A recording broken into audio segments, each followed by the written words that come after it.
La maldición de la cama 13. Me llamo Ana y trabajo como enfermera en el Hospital General de Ciudad de México desde hace 12 años.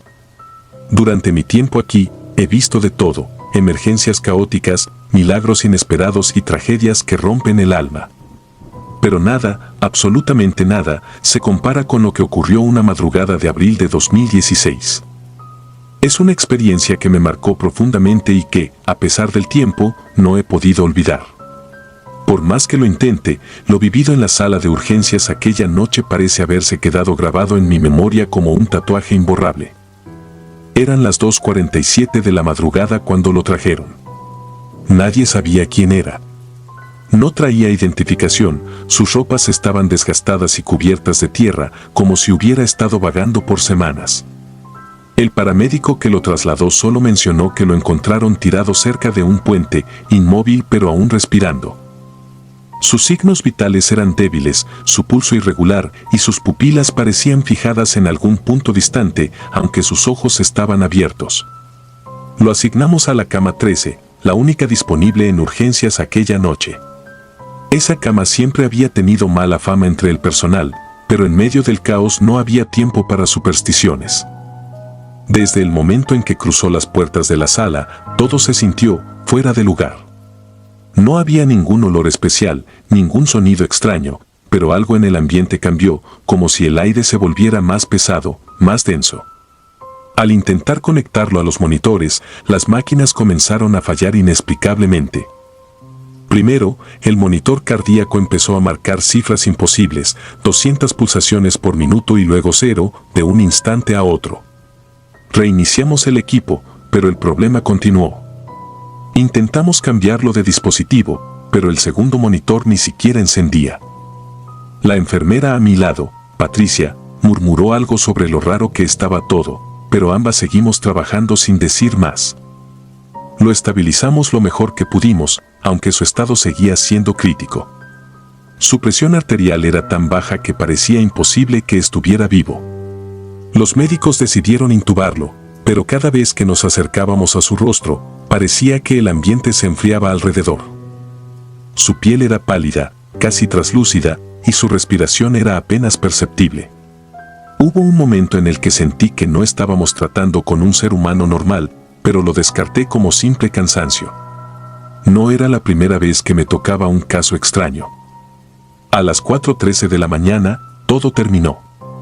El monitor, que había estado funcionando erráticamente, emitió un pitido largo y continuo. Sus signos vitales desaparecieron por completo. Realizamos maniobras de resucitación durante 15 minutos, pero no hubo respuesta. El doctor encargado declaró oficialmente la hora de su muerte.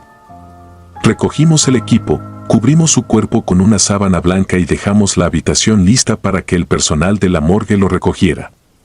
Hasta ahí, parecía solo un caso desafortunado más. Pero lo que ocurrió después todavía me quita el sueño. Eran las 5:22 cuando regresé a la sala para revisar otros pacientes. Pasé frente a la cama 13 y, por costumbre, eché un vistazo rápido. La sábana seguía cubriendo su cuerpo, pero había algo diferente. El pliegue de la tela sobre su brazo parecía ligeramente movido, como si alguien hubiera intentado apartarla. Pensé que quizás había sido algún residente revisando el cuerpo, pero nadie había mencionado nada. Decidí ignorarlo y seguir con mi trabajo. Minutos después, mientras revisaba a otro paciente en la cama contigua, sentí algo que no puedo explicar, la certeza de que alguien me observaba. Volteé hacia la cama 13 y me congelé. La sábana que cubría su rostro ahora estaba descubierta, dejando al descubierto su cabeza. Sus ojos, que antes estaban cerrados, estaban abiertos, fijos en el techo. Me acerqué, intentando buscar una explicación lógica. Quizás la sábana se había deslizado accidentalmente. Pero lo que vi en su rostro me paralizó. Aunque estaba clínicamente muerto, su expresión parecía diferente. Su boca, que había estado cerrada, ahora tenía una ligera curva, como si esbozara una sonrisa. Una sonrisa que no era de paz, sino de algo perturbador, como si supiera algo que yo no. Fui a buscar al médico, quien revisó el cuerpo de inmediato. Confirmó que no había signos de vida y me dijo que debía estar alucinando por la falta de sueño. Me sentía avergonzada, pero no podía quitarme la sensación de que algo no estaba bien. Decidí dejar la habitación por un momento para calmarme. Caminé hasta la estación de enfermería, me serví un café y traté de distraerme, pero la imagen de sus ojos abiertos no salía de mi mente. Cuando volví a la sala de urgencias, noté que la cama 13 estaba vacía. Pensé que tal vez los de la morgue ya habían venido por el cuerpo, pero nadie del personal había reportado nada. Revisé con los de seguridad, pero tampoco tenían registro de que alguien hubiera sacado el cadáver. Entré de nuevo a la sala y busqué en cada rincón, incluso en las habitaciones adyacentes, pero no había rastro de él. Fue como si simplemente se hubiera desvanecido. Justo cuando empezaba a pensar que me estaba volviendo loca, escuché a una de las enfermeras gritar desde el fondo del pasillo. Corrí hacia ella y la encontré frente a la entrada del almacén de medicamentos, pálida y temblando. En el suelo, frente a la puerta, estaba el cuerpo del hombre, tal como lo habíamos dejado en la cama 13, con la sábana cubriéndolo de nuevo. ¿Cómo llegó ahí? Nadie lo había movido y el almacén estaba en la dirección opuesta al área de morgue. Todo parecía imposible, pero no había tiempo para preguntas. El jefe de turno ordenó llevarlo de inmediato a la morgue, sin más retrasos. 2 camilleros lo recogieron y lo llevaron en silencio por los pasillos. En el resto del turno, intenté concentrarme en mi trabajo, pero la atmósfera seguía siendo extraña. Sentía que cada rincón del hospital estaba más oscuro de lo normal, más pesado. Incluso los pacientes parecían más inquietos esa noche. Al día siguiente, antes de irme, decidí bajar a la morgue para asegurarme de que el cuerpo estuviera ahí. Al llegar, el encargado me miró confundido. Me dijo que no habían recibido ningún cadáver de la sala de urgencias esa madrugada. Revisé el registro y, efectivamente, no había constancia de su ingreso. Subí de nuevo a urgencias y pregunté a los camilleros, pero juraron haber llevado el cuerpo a la morgue como se les ordenó. Nadie supo explicarme qué había pasado. Esa misma noche, el personal nocturno reportó una serie de apagones breves en la sala de urgencias. Las luces parpadeaban sin razón aparente y varios pacientes mencionaron ver a alguien caminando entre las camas, aunque los registros de seguridad no mostraron a nadie extraño entrando o saliendo del área. Algunos dijeron que era un hombre con los mismos rasgos que el paciente de la cama 13, con la misma mirada vacía y penetrante. Desde entonces, esa cama ha quedado casi siempre vacía. Pocas personas en el hospital se atreven a mencionarlo abiertamente, pero los rumores corren rápido. Hay quienes aseguran que el espíritu de ese hombre sigue rondando, atrapado en un estado entre la vida y la muerte. Otros creen que no era un humano normal, que algo más lo trajo aquí aquella noche y que nunca debimos haberlo recibido. He intentado olvidar lo que pasó, pero cada vez que paso frente a la cama 13, me invade una sensación indescriptible, como si el tiempo se detuviera por un instante. Por más que intento buscar una explicación lógica, no puedo encontrarla.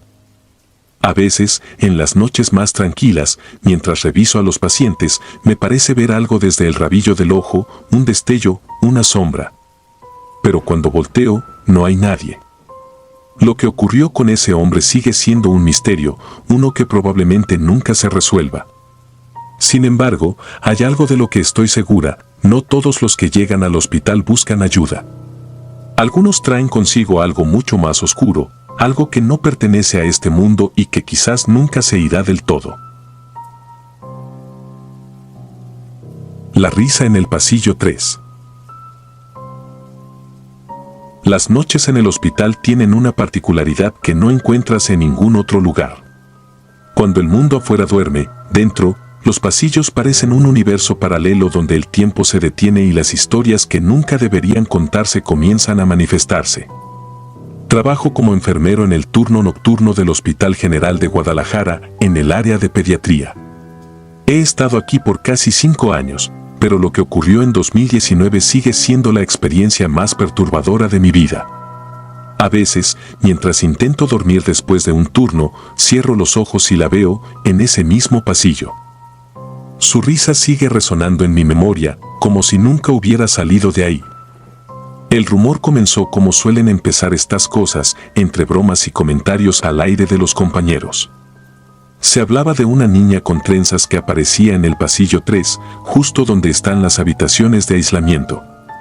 La niña perdida, decían algunos, como si fuera un juego.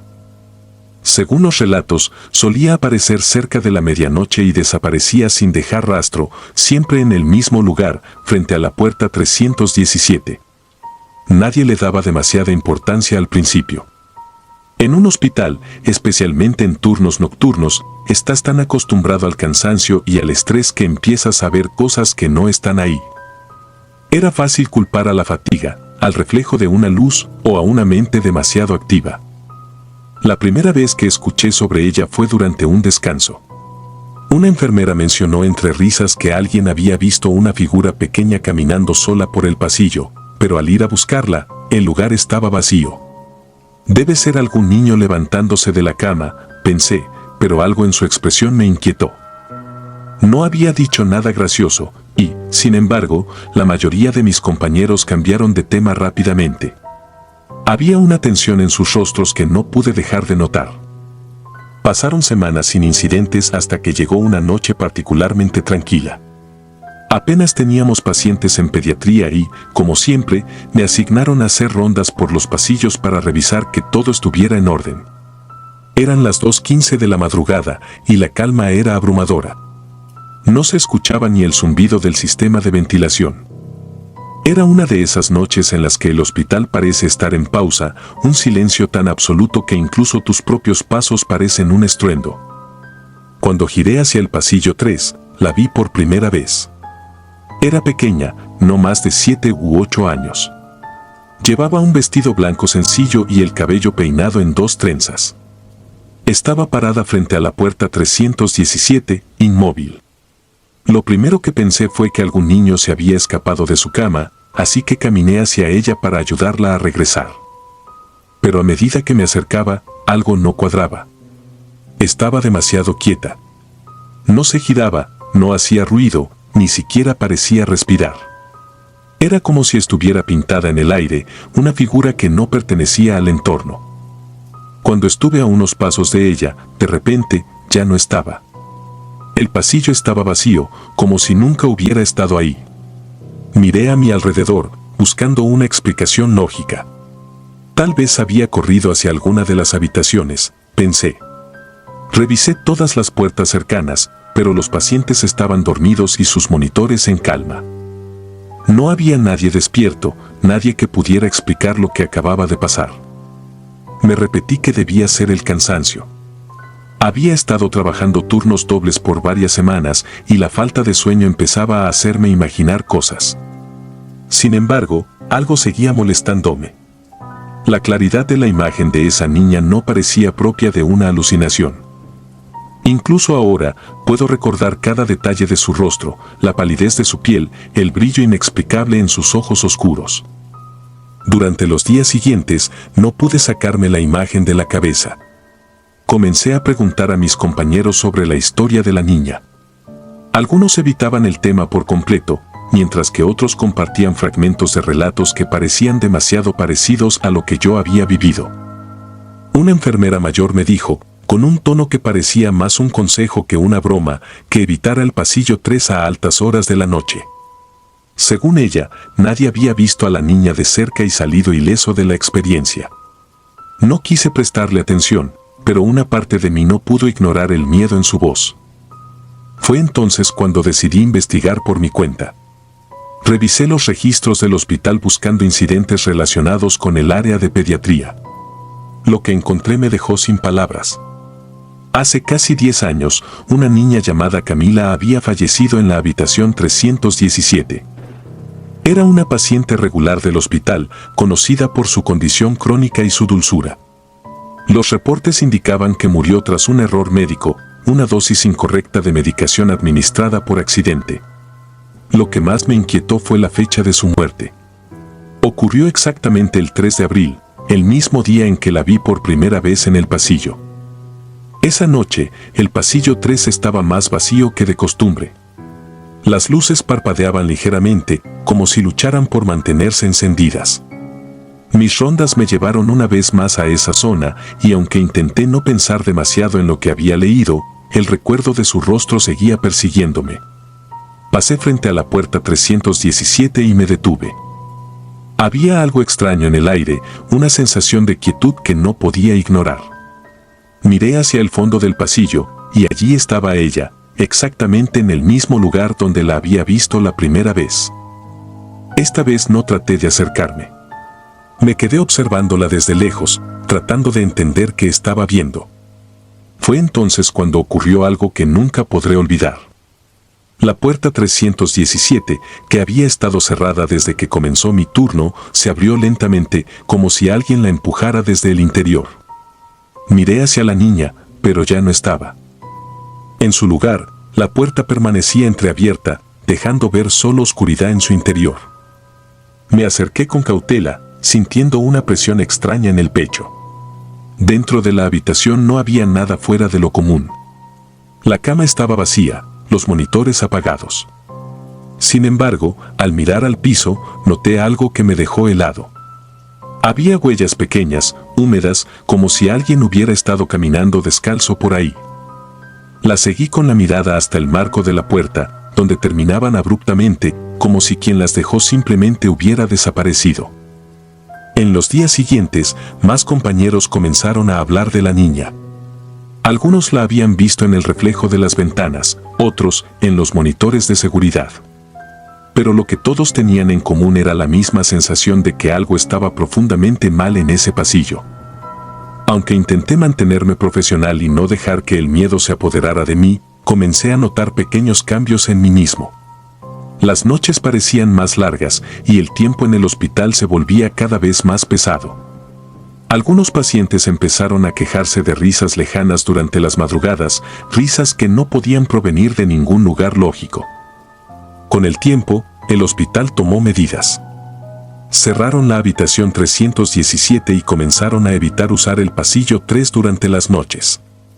Pero, aunque el lugar quedó desierto, su presencia no desapareció. A veces, mientras hago mis rondas, todavía siento que alguien me observa desde las sombras. A veces, al girar rápidamente, creo ver un destello blanco, el borde de un vestido o un cabello oscuro en movimiento. Pero nunca está ahí cuando miro de nuevo. Hasta el día de hoy, la risa de Camila sigue escuchándose en las noches más silenciosas, como un recordatorio de lo que sucedió en esa habitación. Nadie puede explicar por qué sigue ahí, pero una cosa es segura, el pasillo 3 nunca volverá a ser el mismo, y yo tampoco. La maldición de la enfermera Martina. Nunca he sido supersticioso. En mis años como enfermero, aprendí a no dejarme llevar por los rumores que corren como pólvora en los hospitales. Al final del día, la medicina está llena de ciencia, lógica y hechos.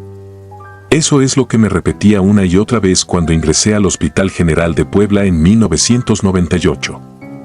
A mis 24 años, estaba emocionado de comenzar una nueva etapa en mi vida. El hospital era antiguo, con pasillos largos y techos altos que parecían guardar historias de décadas pasadas. Al principio, esas historias no me interesaban en lo más mínimo. Pero eso cambió cuando me asignaron el casillero número 23. Desde el primer día, escuché hablar de Martina. Según contaban los más veteranos, ella era una enfermera que había trabajado ahí en los años 80. Su historia era tan trágica como escalofriante. Su esposo, un hombre controlador y violento, la acusó de serle infiel con un médico del hospital. Martina negó todo, pero las peleas se intensificaron hasta que una noche su esposo llegó al hospital con una caja de chocolates. Se reconciliaron frente a sus compañeros, o al menos eso pareció. Pero los chocolates estaban envenenados. Martina murió horas después, en una de las mismas camas donde había atendido a tantos pacientes. Desde entonces, su espíritu se convirtió en leyenda. Decían que Martina rondaba los vestidores del personal, específicamente el casillero 23, que había sido el suyo. Nadie quería usarlo. Contaban que quienes lo ocupaban empezaban a vivir experiencias extrañas, sombras en los espejos, ruidos inexplicables, incluso pesadillas recurrentes. Algunos juraban que sentían una presencia detrás de ellos cuando se cambiaban. Por supuesto, pensé que eran solo historias para asustar a los nuevos. No le di importancia cuando me asignaron ese casillero. Para mí, era solo un pedazo de metal oxidado en un vestidor mal iluminado. Los primeros días fueron normales. Guardaba mis cosas, cerraba el casillero y me iba a trabajar. Nada fuera de lo común. Pero entonces, pequeñas cosas comenzaron a suceder. Al principio, noté que la puerta del casillero estaba entreabierta cuando llegaba, aunque estaba seguro de haberla cerrado. Pensé que quizá había olvidado el candado o que algún compañero estaba jugando una broma. Luego empecé a encontrar mis cosas fuera de lugar, mi uniforme doblado de manera distinta o mis zapatos girados en direcciones opuestas. Aún así, seguía buscando explicaciones lógicas. Quizá el casillero tenía una ligera inclinación y hacía que las cosas se movieran. Una noche, después de un turno especialmente agotador, regresé al vestidor para cambiarme. El hospital estaba en silencio. Era casi medianoche y el lugar tenía una tranquilidad inquietante. Abrí el casillero y noté algo extraño en el interior. Había marcas de uñas en la pared metálica, como si alguien hubiera rascado el interior con fuerza. Pasé los dedos sobre las marcas, sintiendo las irregularidades en la superficie. Me dije a mí mismo que probablemente habían estado ahí desde antes, pero algo en su forma y profundidad me hizo dudar. No eran marcas superficiales, parecían hechas con desesperación, con un propósito. Esa misma noche, mientras intentaba dormir, tuve un sueño extraño. Estaba en el vestidor, frente al casillero 23, pero la puerta no se abría. La sentía helada al tacto, como si estuviera hecha de hielo. Al mirarme en el espejo que estaba al otro lado de la sala, vi una figura detrás de mí. No pude distinguir su rostro, pero sabía que era una mujer. Me desperté sobresaltado, con la sensación de que alguien me observaba desde la oscuridad de mi cuarto. Los días siguientes, las cosas empeoraron. Cada vez que abría el casillero, sentía un olor peculiar, como a flores marchitas mezclado con algo metálico. Revisé el interior varias veces, pero no encontré nada que explicara el olor. Una tarde, mientras me cambiaba, escuché un golpe seco proveniente de dentro. Abrí de inmediato, pero estaba vacío. Pensé que tal vez algún objeto había caído de otro casillero, pero el ruido había sido demasiado claro, como si alguien hubiera golpeado desde dentro. Decidí contarle a uno de mis compañeros lo que estaba pasando. Su reacción me dejó helado. Me miró con una mezcla de lástima y preocupación, y simplemente dijo: «Ese casillero, deberías pedir que te lo cambien». Cuando le pedí que me explicara, se limitó a decir que varias personas habían tenido problemas con él en el pasado, pero que nadie hablaba mucho del tema. Parecía incómodo, como si mencionar el nombre de Martina pudiera invocarla de alguna manera. Esa misma noche, decidí quedarme más tiempo después de mi turno. Quería demostrarme a mí mismo que todo era producto de mi imaginación. Esperé a que el hospital estuviera casi vacío y me dirigí al vestidor con una linterna. Abrí el casillero y lo examiné detenidamente. Revisé cada rincón, buscando algo que pudiera explicar lo que estaba ocurriendo. No encontré nada, pero el ambiente en la sala se sentía distinto. El aire parecía más denso, más pesado. Cuando me giré para salir, algo llamó mi atención en el espejo. Había algo que no debería estar ahí, un rostro. No era el mío. Era el de una mujer, con los ojos hundidos y la piel pálida. Su expresión no era de tristeza, sino de furia, una ira contenida que parecía atravesar el vidrio. Me quedé paralizado, incapaz de apartar la mirada. En un parpadeo, ya no estaba. El espejo reflejaba solo la sala vacía. Desde entonces, mi relación con el casillero cambió. Comencé a tener sueños recurrentes sobre Martina, aunque nunca la había visto en fotos ni conocía más detalles de su apariencia. La veía en los pasillos, con su uniforme impecable, pero siempre con esa mirada fría y llena de resentimiento. Mis compañeros comenzaron a notar que algo andaba mal. Estaba más distraído, más cansado. Algunos incluso bromearon diciendo que Martina ya me había elegido. Pero en el fondo, sabía que había algo de verdad en eso. Un día, tomé la decisión de pedir un cambio de casillero. Cuando fui con el supervisor, me miró por un momento y luego accedió sin hacer preguntas. Me asignaron el número 45 en el otro extremo del vestidor.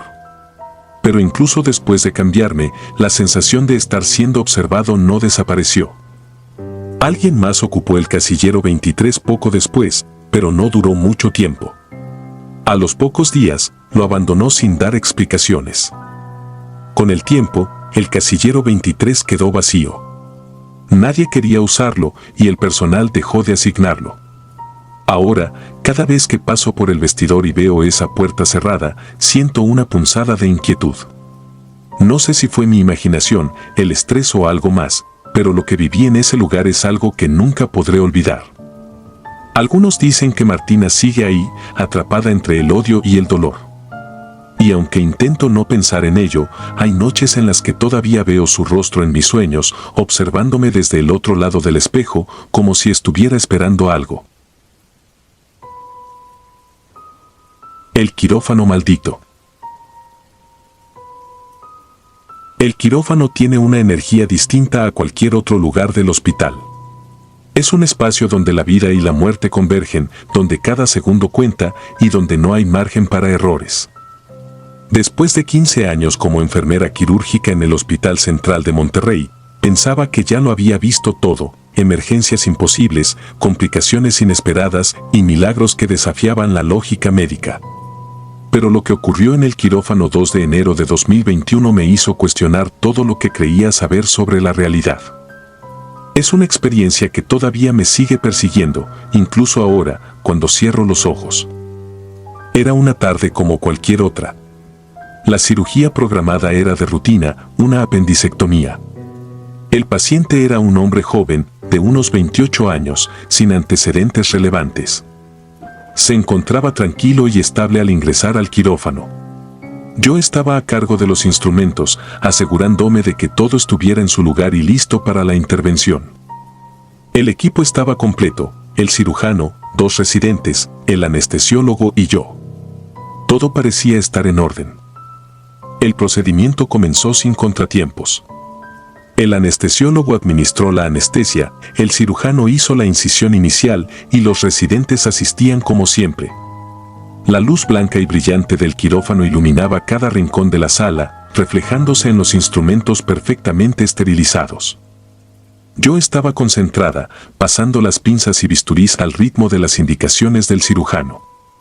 Era un procedimiento mecánico, casi automático para alguien con mi experiencia. Pero apenas 10 minutos después, algo empezó a sentirse fuera de lugar. Lo primero que ocurrió fue algo tan sutil que apenas lo noté: un sonido metálico. Uno de los instrumentos quirúrgicos cayó al suelo sin que nadie lo tocara. Lo recogí rápidamente, pensando que tal vez no lo había colocado bien en la bandeja. Pero apenas lo dejé a un lado, otro instrumento cayó, esta vez con más fuerza, como si alguien lo hubiera empujado deliberadamente. El cirujano levantó la vista un momento, confundido, pero no dijo nada y siguió trabajando. Yo también traté de ignorarlo. Tal vez estaba siendo descuidada, aunque sabía que eso era muy poco probable. Unos minutos después, ocurrió algo más extraño. El monitor que registraba las constantes vitales del paciente comenzó a fallar. Los números en la pantalla parpadeaban y se desvanecían, como si el equipo estuviera perdiendo energía. Pero el resto de los monitores funcionaba perfectamente. El anestesiólogo revisó las conexiones y no encontró nada anormal. Cambió el cable, pero el problema persistía. Fue entonces cuando el paciente, que debería estar completamente sedado, comenzó a moverse. Primero fue un ligero temblor en sus manos, algo que podría haberse interpretado como un reflejo nervioso. Pero después su cuerpo entero se tensó y antes de que alguien pudiera reaccionar, abrió los ojos de golpe. Lo miré directamente y sentí que algo estaba mal, profundamente mal. Sus ojos no parecían enfocados en nada de lo que había en la sala. No miraba ni al cirujano, ni a las luces, ni a los monitores. Estaba mirando algo detrás de nosotros. El anestesiólogo intentó estabilizarlo, aumentando la dosis de sedantes. Pero antes de que pudiera reaccionar, el paciente comenzó a gritar. Su voz era ronca, casi irreconocible, y aunque estaba demasiado alterado para articular palabras claras, sus gestos lo decían todo. Señalaba hacia el rincón del quirófano, un espacio vacío donde no había nada ni nadie. Sus gritos se hicieron más desesperados y trató de levantarse de la mesa, aunque los médicos lo sujetaron rápidamente. Fue entonces cuando dijo algo que nos heló a todos: ahí está. Está aquí, observándonos. La intensidad de sus palabras era tal que el quirófano entero se sumió en un silencio sepulcral. Nadie dijo nada, pero todos miramos al rincón al que él apuntaba. No había nada allí, solo las paredes blancas e impolutas. Finalmente, el anestesiólogo logró sedarlo de nuevo y el paciente volvió a caer en un estado inconsciente. El cirujano, visiblemente afectado, trató de retomar la operación, pero era evidente que algo había cambiado en el ambiente. No era solo el comportamiento del paciente. Era algo más. Algo que no podíamos ver, pero que todos sentíamos. Los instrumentos comenzaron a caer con más frecuencia. No uno o dos, sino varios al mismo tiempo. El sonido metálico resonaba en la sala, como si alguien estuviera barriendo la bandeja con fuerza. Cada vez que me giraba para recogerlos, sentía como si algo estuviera justo detrás de mí, pero al voltear, no había nada. El cirujano se quejó en voz baja, pidiendo que nos concentráramos, pero yo apenas podía mantener la calma. Entonces, las luces comenzaron a parpadear. Era como si la electricidad fallara, pero solo en esa sala. Los monitores funcionaban intermitentemente y el ventilador mecánico emitía un pitido irregular. La sensación de que algo no estaba bien se intensificó y empecé a notar un cambio en la temperatura de la sala. Era sutil, pero suficiente para hacer que el vello de mis brazos se erizara. Algo estaba allí con nosotros, aunque no podía verlo. A mitad de la cirugía, el cirujano detuvo el procedimiento. Había perdido completamente la concentración. Sus manos temblaban ligeramente y una gota de sudor le caía por la frente, algo inusual para alguien con tanta experiencia. Dijo que era mejor cerrar la herida y trasladar al paciente a otro quirófano. Mientras preparábamos todo para moverlo, ocurrió lo más aterrador de toda la noche. El rincón al que el paciente había señalado comenzó a oscurecerse, como si la luz no pudiera alcanzarlo. No fue algo inmediato, sino un cambio gradual, pero evidente. La pared blanca adquirió un tono grisáceo, como si una sombra densa se estuviera acumulando ahí. Todos lo vimos.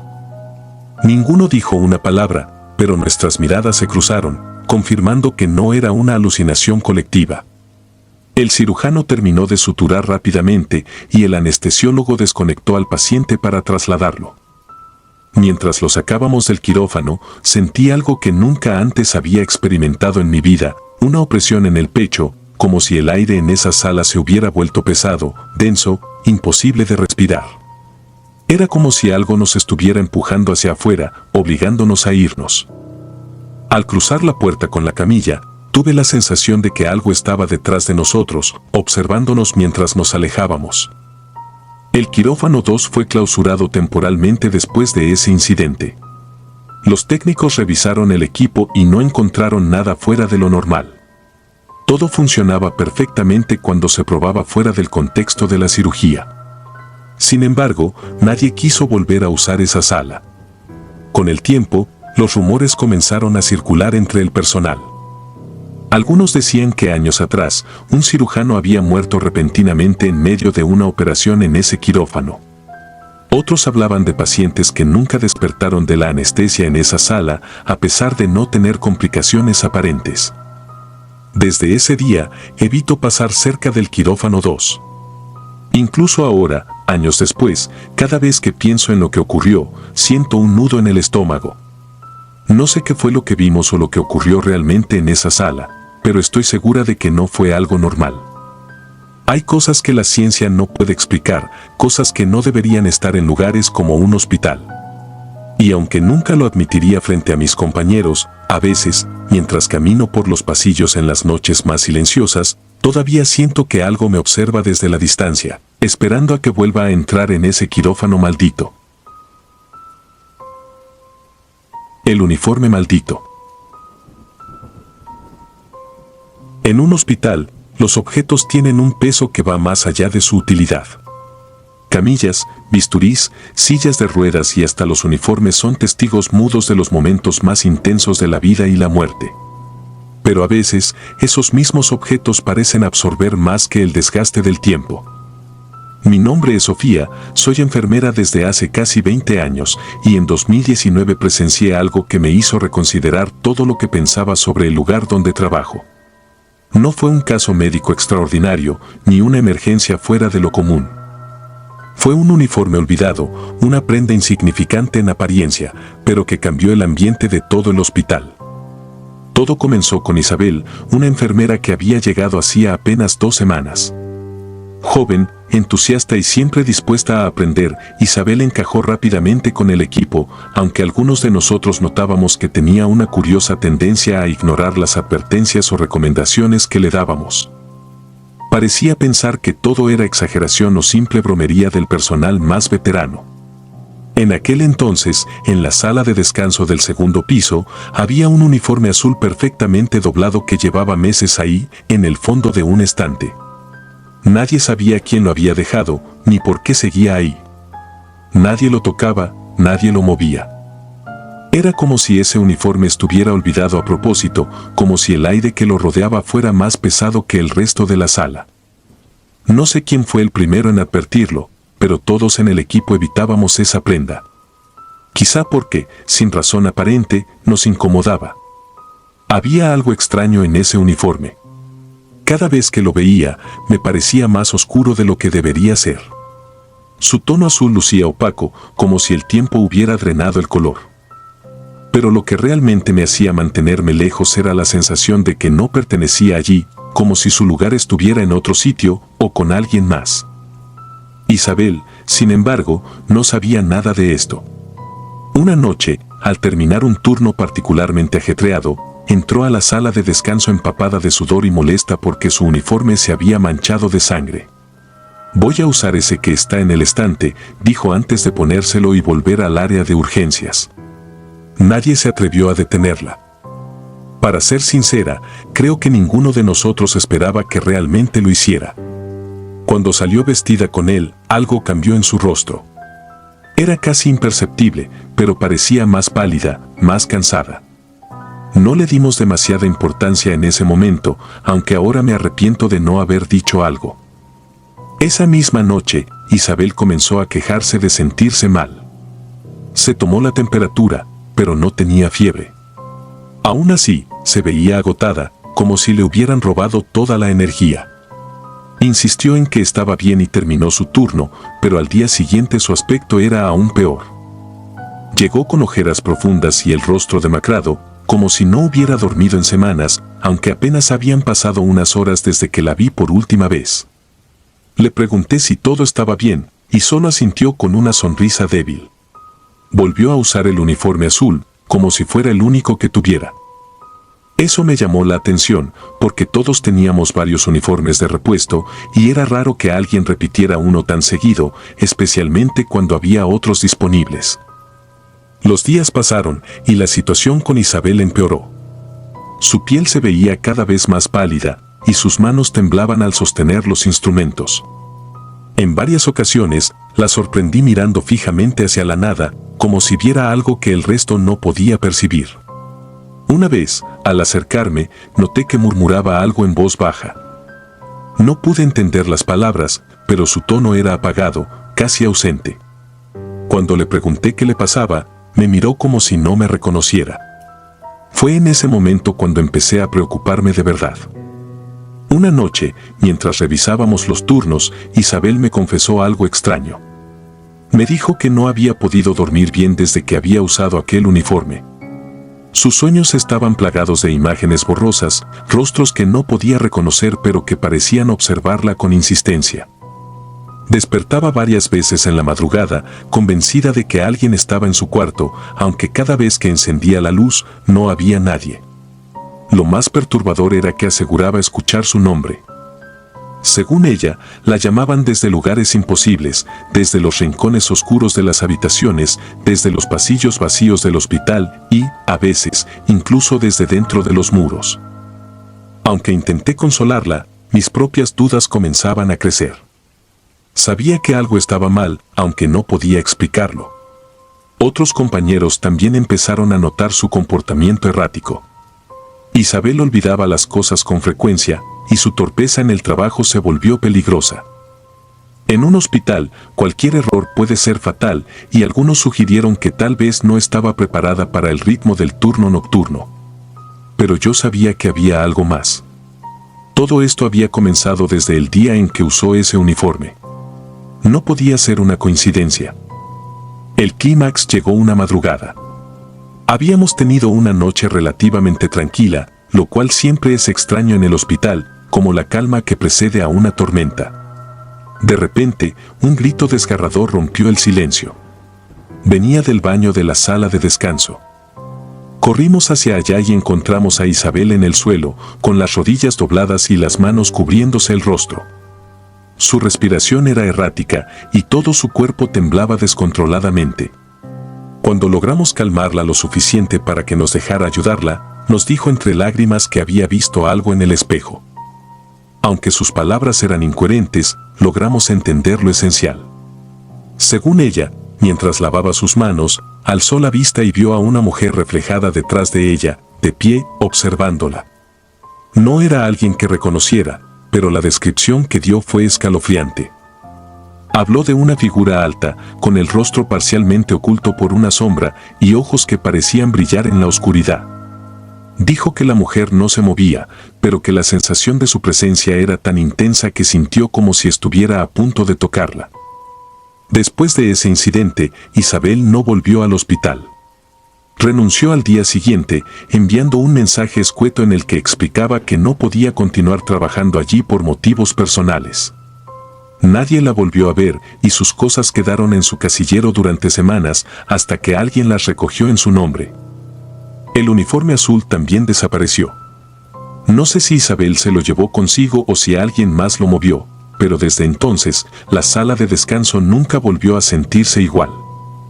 Han pasado años desde aquello, pero el recuerdo sigue vivo entre los que estuvimos ahí. Algunos intentan racionalizarlo, diciendo que Isabel estaba bajo mucho estrés o que su reacción fue producto del cansancio extremo. Pero yo sé lo que vi en sus ojos aquella noche y no era algo que pudiera explicarse con simples argumentos médicos. Había un miedo profundo, un terror que venía de algo más allá de nuestra comprensión. Hoy en día, cada vez que paso por la sala de descanso del segundo piso, no puedo evitar mirar hacia el estante donde estuvo aquel uniforme. Aunque ya no está, la sensación de inquietud permanece, como si algo invisible hubiera quedado impregnado en el lugar. Tal vez era solo un uniforme, un pedazo de tela inerte. Pero también es posible que haya absorbido algo de la oscuridad que a veces se filtra en los hospitales, algo que nadie puede ver, pero que siempre está ahí, esperando. Si disfrutas de los relatos, te invitamos a apoyarnos con un like y un comentario, ya que eso nos ayuda muchísimo. Además, si aún no estás suscrito o suscrita, te animamos a formar parte de la comunidad del terror. Muchas gracias por escucharnos y por tu apoyo.